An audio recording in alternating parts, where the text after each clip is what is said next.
Hello दोस्तों, स्वागत है हमारे यूट्यूब चैनल में। तो आज आप लोगों को मैं बताने जा रहा हूँ डेड फ़ोन के बारे में कि डेड फ़ोन को स्टेप बाय स्टेप कैसे चेक करते हैं। जब भी कोई आपके पास डेड फ़ोन आता है तो उसको कहाँ से शुरू करेंगे। कई सारे लोगों का क्वेश्चन होता है कि उसको कहाँ से शुरू करें डेड फ़ोन को, और कहाँ तक हम जा सकते हैं विदाउट स्कीमेटिक, विदाउट डायग्राम के, कहाँ तक हम उसको ट्रेस कर पाएंगे, कहाँ तक चेक कर पाएंगे। ठीक है, तो इसके बारे में मैं आज इस वीडियो में बताऊंगा कि आप विदाउट सर्किट डायग्राम के कहाँ तक एक फ़ोन को ट्रेस कर पाएंगे और कहाँ तक उसको रिपेयर कर पाएंगे। तो बने रहिए वीडियो में। चलिए शुरू करते हैं।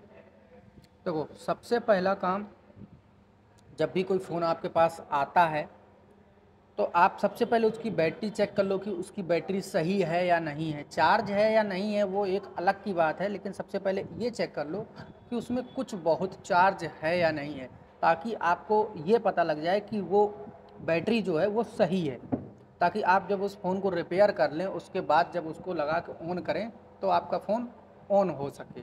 तो इसके बाद आपको चेक करना है उस मोबाइल फ़ोन में शॉर्टिंग। ठीक है, तो ये इसका बैटरी कनेक्टर है।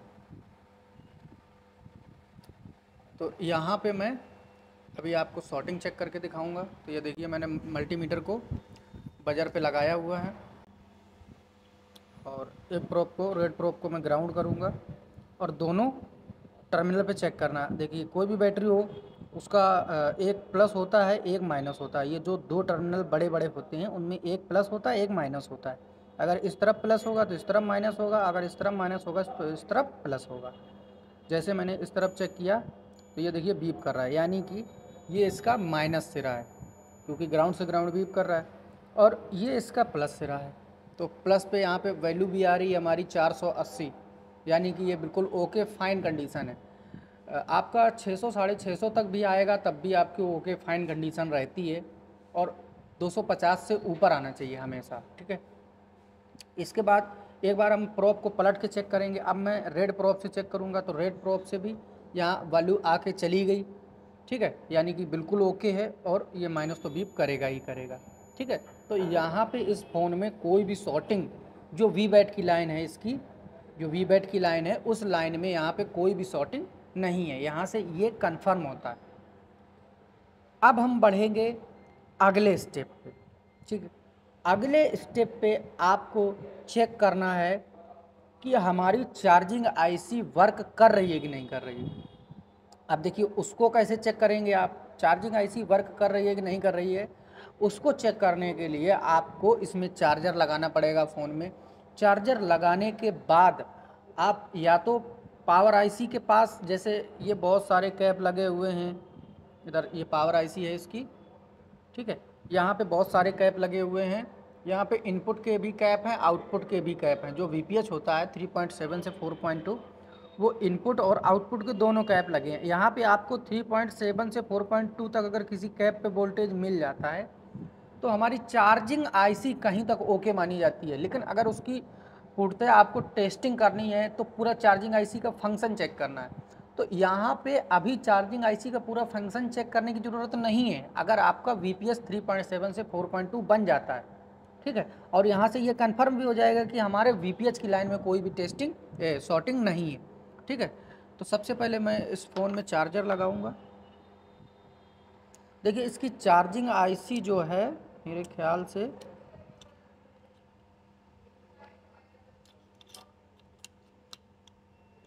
इधर पे होनी चाहिए, जो कि ये सील्ड इसमें लगी हुई है। ठीक है, चलो उससे कोई दिक्कत नहीं है। हम यहाँ पे चेक करेंगे कि पावर आईसी के पास इनपुट हमारा चार्जिंग आईसी का जो 3.7 से 4.2 होता है वीपीएच का, वो हो रहा है कि नहीं हो रहा है। ठीक है, और इसके बाद हम अगला स्टेप देखेंगे। तो अभी मैं मल्टीमीटर को वोल्टेज की रेंज में लगाऊंगा। और उसके पहले आपको चेक कर लेना है ये जो B2B फ्लैक्स होता है। ठीक है, ये जो आपका B2B का फ्लैक्स है उसको आपको चेक कर लेना है। इसमें B2B का फ्लैक्स मेरे ख्याल से ये वाला होना चाहिए, ठीक है, क्योंकि इसमें लिखा भी है MB यानी मेन बोर्ड और नीचे लिखा है SUB यानी कि सब बोर्ड। तो ये आपका B2B का सब बोर्ड है। इसमें आपको इससे पहले चेक करना है कि 5 वोल्ट सप्लाई आ रही है कि नहीं आ रही है, यानी कि इधर से नीचे से चार्जिंग कनेक्टर से आपकी सप्लाई ऊपर मेन बोर्ड तक आ रही है कि नहीं आ रही है, ठीक है। तो मैं चेक कर ले रहा हूँ। इसका सब बोर्ड वाला पता शायद से ये है जिसमें आपकी चार्जिंग कनेक्ट है, ठीक है। ये देखिए यहाँ पे आपकी सप्लाई जो है वो 5 वोल्ट की आ रही है, यानी कि यहाँ जो ये इसका सब बोर्ड है और ये जो B2B पत्ता है ये आपका फाइन काम कर रहा है और ऊपर तक 5 वोल्ट की सप्लाई यहाँ पे आ रही है। हो सकता है कोई यहाँ पे TP भी मिल जाए हमको V बस का।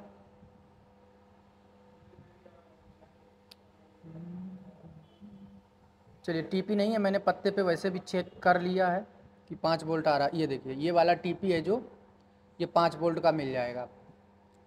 कोई भी फ़ोन हो आपके पास, कोई भी फ़ोन आए, आप पहले B2B पत्ते में चेक करेंगे कि 5 वोल्ट आ रहा है कि नहीं आ रहा है, और उसके आसपास जितने भी TP दिए गए होंगे, ये देखिए इतने सारे TP दिए गए होंगे, यहाँ पे मैंने इस TP पे चेक किया तो 5 वोल्ट आ रहा है। इसका मतलब जो हमारा सब बोर्ड है और हमारा जो B2B का पत्ता है वो ओके है, अगर यहाँ ऊपर 5 वोल्ट आ गया तो, ठीक है।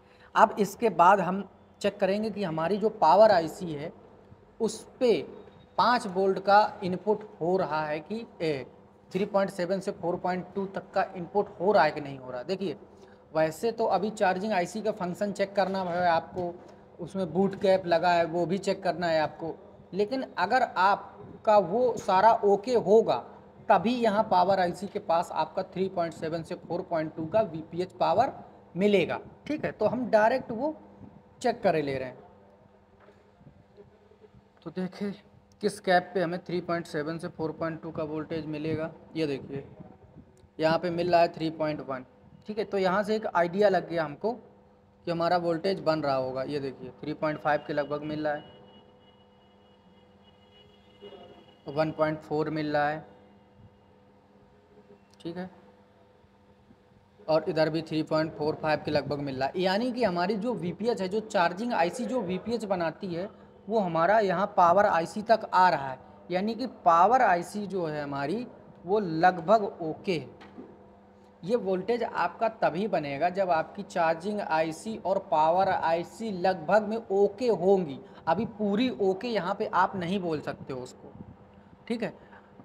अब अगला स्टेप आपको चेक करना है, उसमें आप कंफर्म हो जाएंगे कि आपकी जो पावर IC है वो ओके है या नहीं।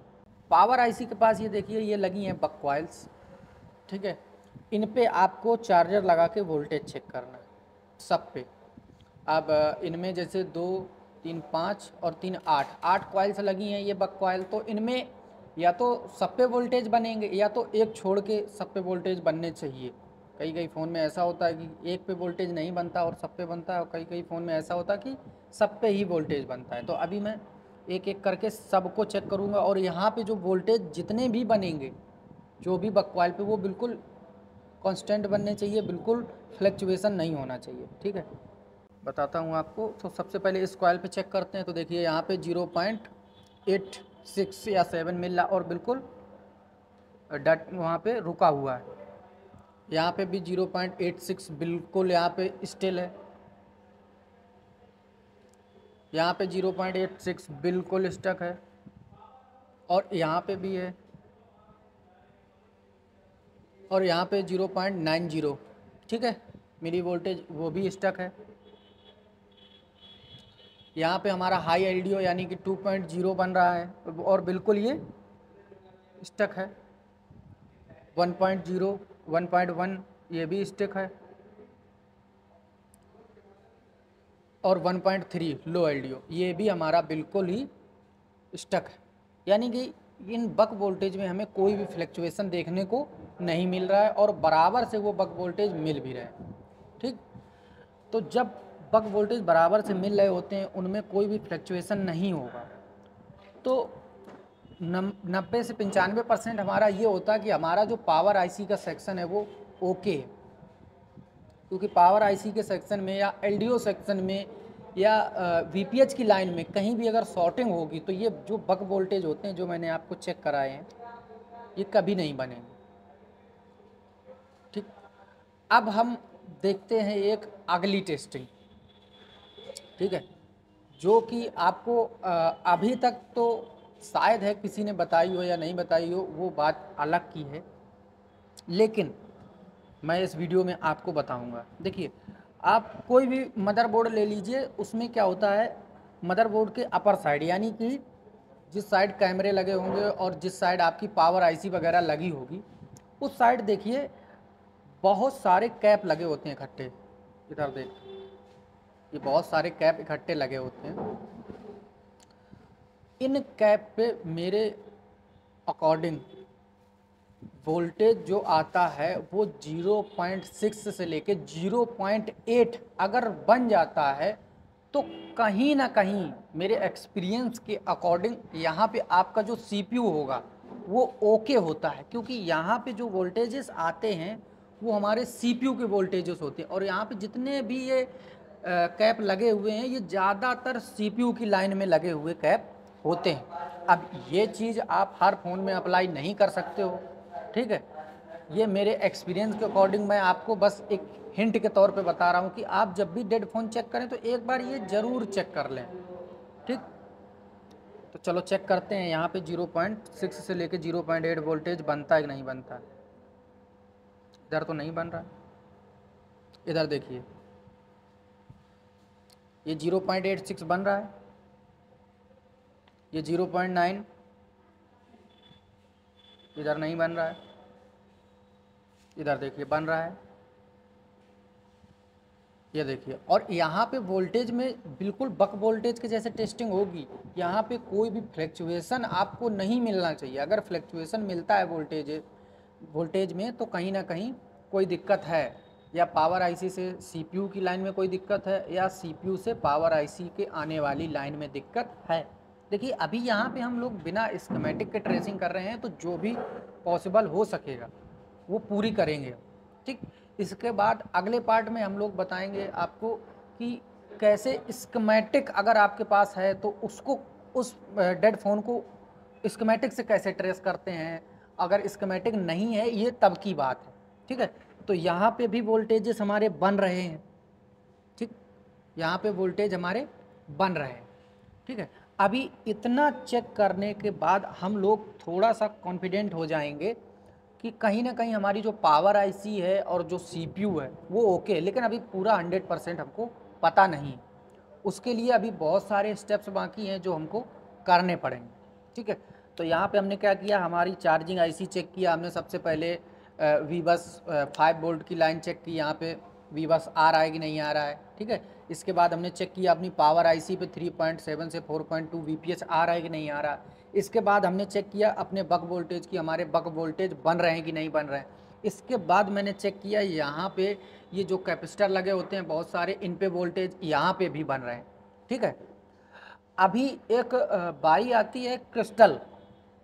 देखिए, क्रिस्टल जब भी चेक करने की बारी आती है तो लोग यहाँ पे थोड़ा अटक जाते हैं। यहाँ पे क्या होता है कि या तो आपके पास डीएसओ हो तो आप चेक कर पाएंगे कि उसमें वोल्टेज फ्रिक्वेंसी क्या है क्या नहीं है। ठीक है, तो यहाँ पे एक और मैं आपको ट्रिक बताने जा रहा हूँ जो कि आप बिना डीएसओ के आप मल्टीमीटर से कहीं हद तक अपने क्रिस्टल को जस्टिफाई कर पाएंगे कि वो हमारा क्रिस्टल सही है कि नहीं है। ठीक, चलिए, तो मल्टीमीटर को सबसे पहले बजर पे लगाना। और ये मैं पहले ही बता दूं आपको कि ये क्रिस्टल की जो टेस्टिंग है हर फ़ोन में आप इसी आधार पे नहीं कर पाएंगे।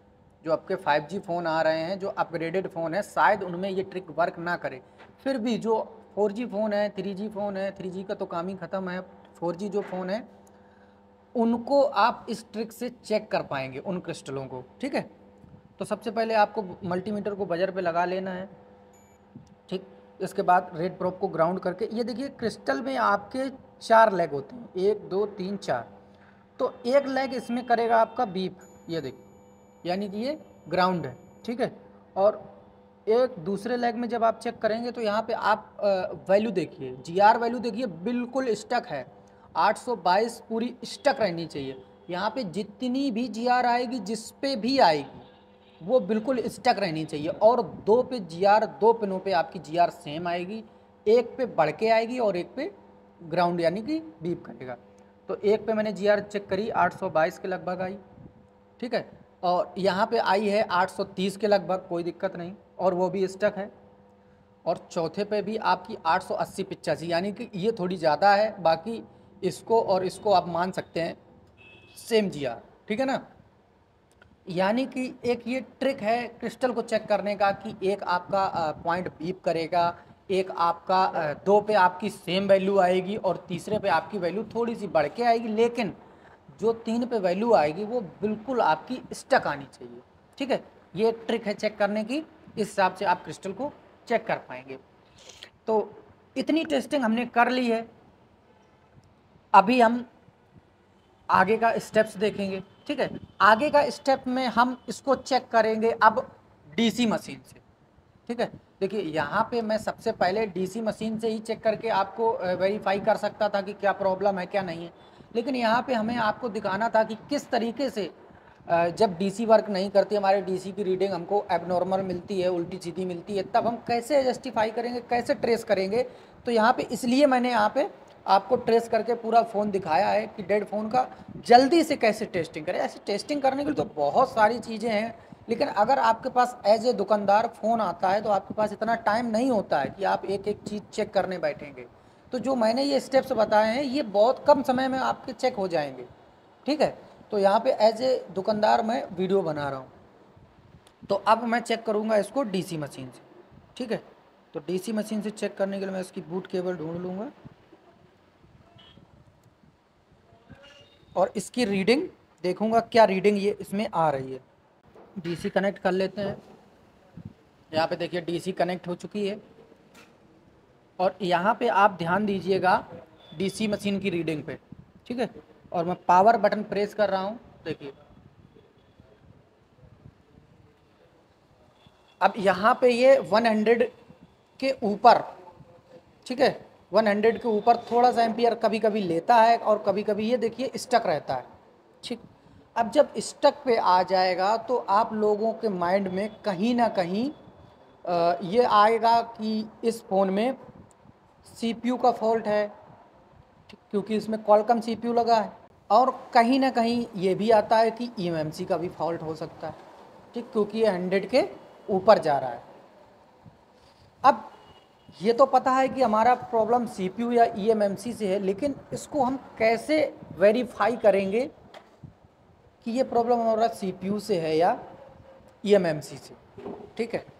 अब देखिए जो मैं यहाँ पे जो आपको चीज़ बताऊँगा, ये चीज़ थोड़ी सी आपको अटपटी लगेगी, लेकिन जब भी आपके पास अगर कोई फ़ोन आता है तो आप अगर ये चेक कर लेंगे तो कहीं ना कहीं आपको भी क्लियर हो जाएगा कि प्रॉब्लम कहाँ से, ठीक। तो यहाँ पे इस रीडिंग के अकॉर्डिंग तो हम समझेंगे इसके सीपीयू में दिक्कत है या इसकी ईएमएमसी ख़राब हो चुकी है या ईएमएमसी और सीपीयू के बीच का जो कम्युनिकेशन है वो ख़राब हो गया है, ठीक है।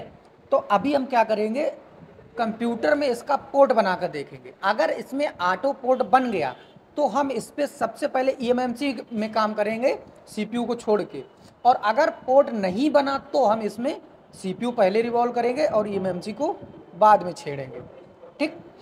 क्योंकि इसमें मैं आपको दिखा दूं इसमें काम भी हुआ है, ये देखिए यहाँ पे इसकी जाली भी निकली हुई है और सीपीयू तो मुझे फ्रेश लग रहा है, लेकिन इसका जो ईएमएमसी है इस पे मुझे काम होते हुए नज़र आ रहा है, ठीक है। बाकी अभी चेक करेंगे हम कंप्यूटर पे और फिर इसका काम करने का शुरुआत करेंगे। तो चलिए आ जाते हैं अपने कंप्यूटर स्क्रीन पे। तो अभी हम कंप्यूटर में डिवाइस मैनेजर को ओपन करेंगे इसका पोर्ट चेक करने के लिए,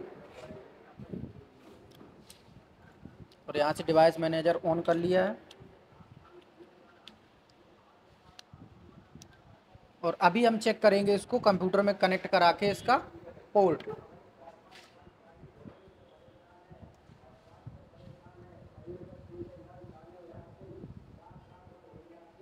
तो ये देखिए यहाँ पे पोर्ट बना है, मैं पोर्ट आपको दिखा दूँ, और ये ऑटो पोर्ट बना है, और क्वालकॉम का HSQ लोडर 9008 पोर्ट बन गया है। यानी कि ये फ़ोन है जो आपका ये ऑटो पोर्ट बना रहा है।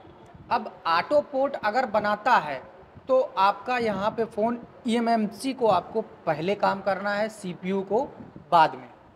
तो यहाँ से मेरे बताने का मतलब यही था कि किस तरीके से किसी फ़ोन को आप ट्रेस करते हैं, ठीक है, और कहाँ तक बिना स्कीमेटिक और डायग्राम के आप ट्रेस कर पाइएगा, ठीक है। तो इस वीडियो में आप इतना ही था, मिलते हैं अगले वीडियो में, तब तक के लिए बाय।